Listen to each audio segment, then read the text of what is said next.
आज ठंडा ठंडा बेलपणा को जदि आप गोटे ग्लास पी ने ना पेट तो पूरा बहुत भल रा सहित आत्मा पूरा शांति हो पणा संक्रांतिर स्पेशल आज आम बनइबा बेलपणा जहाँ को आप एमती बनई पी पारे ओषा व्रत बनई पारे।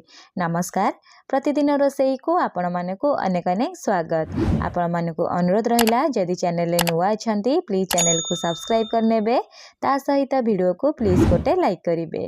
बेलपणा बनवाई मुझे गोटे पाचिला बेल नहीं आपड़ सब चेष्टा करेंगे पणा बनवाई पाचिला बेल ही नापी देखिपे मुझे बेल को फटई नहीं फटई नहीं सारापर एमती गोटे कोरोना हो चामच साहाय्य कौन कर खोलपार सब बेल को टिके कोरिकी रखिने। बेलर तो बहुत सारा औषधीय गुण रही है। खरा दिने निश्चय आप थे बेलपणा बनई पींतु पेट ठंडा रहा सहित पेट बहुत भल रही है। देखिपे मुझे सब बेल को काढ़ी गोटे बाउल रे रखी नहीं एबे आमे कौन करिया अल्प टिके जस्ट पानी दबा जमी आपको बेल चकटी हम अल्प टिके पानी देकर एठी आमे कौन करिया भल से चकटी नवा जेहेतु बेल रे बहुत सारा खदड़ा थाए से आप कौन करिया कंटिन्यूअसली 2 ରୁ 3 मिनिट भल से चकटी नेबे। चकटी नहीं सारा पर आप कौन करेंगे ना आपको गोटे साइड रे रखी नेबे। देखिपे मुझे बहुत भल से चकटी नहीं एबे आमे छाणीबा से प्रथमे कौन करिया ना आपको गोटे साइड रे रखी नवा। एपट गोटे बड़ बाउल नहीं बाउल रे दे दूची 3टी कदली पाचिला कदली ही नहीं इथे आमे कौन करिया ना पाचिला कदली को भल से टिके चकटी नवा। आपन जदि बेल परिमाण अधिका नौथिबे कदलीर क्वांटिटी मध्ये एठी अधिका नेबे जो हिसाब रे आपन को कदली पसंद आपन एठी यूज करि परिबे। तापर मुठे आधा कप कोरा नड़िया को दे दोची बेलपणा रे कदली और नड़िया निश्चय व्यवहार करिवे टेस्ट भल आसीबो। कोरा नड़िया दे सारला पर एठी आमे कौन करिया ना गोटे चामच दे दबा मरीचर गुंड आपन चाहिले एठी अदा मध्ये छेचिकी देई परिबे गुजराती गुंड मध्ये देई परिबे। ता सहित मिठार टिके स्वाद आसे मुझे 2.5 चामच गुड़ दे दूची आपड़ चाहिए गुड़ जगार ये चीनी नहीं पारे मुझे सुखला गुड़ नहीं आपड़ चाहिए ओदा गुड़ नहीं पारे।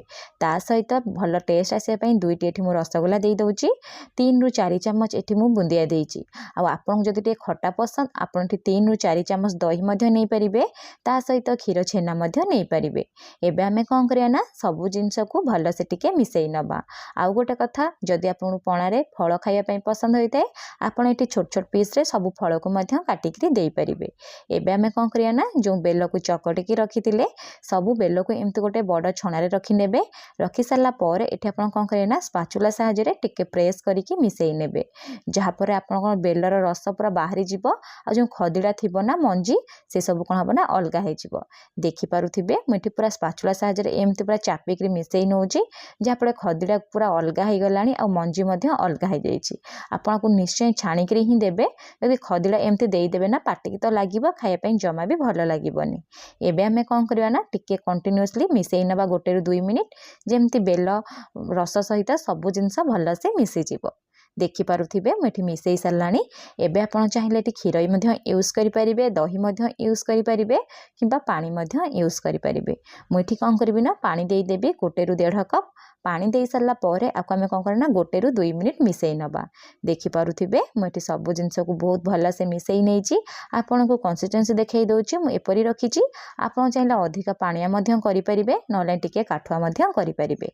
एबे चलतु आम आपको सर्व करवा से कौन करना एठी गोटे काच ग्लास नहीं ग्लास रे आपन कौन करे ना जेतिकी पीवा चाहूथे से बेल पणा देदेवे। दे सारा पर ऊपर टिके आम कौन करना ना कोरिकी रखि नड़िया को देदबा ता सहित भल सुंदर देखा जाए मुझे कदली को काटिकी दे दूची ता सहित एठी आम कौन करना गोटे मिठा देदबा अल्प टिके बुंदिया देदबा ऊपर गोटे एमती चेरी देदेवे। देखिपे एबे हमर बेलपणार ग्लास पूरा बनिकी रेडी सरलाणी। आपन को थरे बनातु केमिति बनिला मो सहित कमेंट सेक्शन रे शेयर करंतु। जदि चैनल नुआ अछंती प्लीज चैनल को सब्सक्राइब करनेबे। पुणी देखा नेक्स्ट वीडियो रे। रहिली धन्यवाद।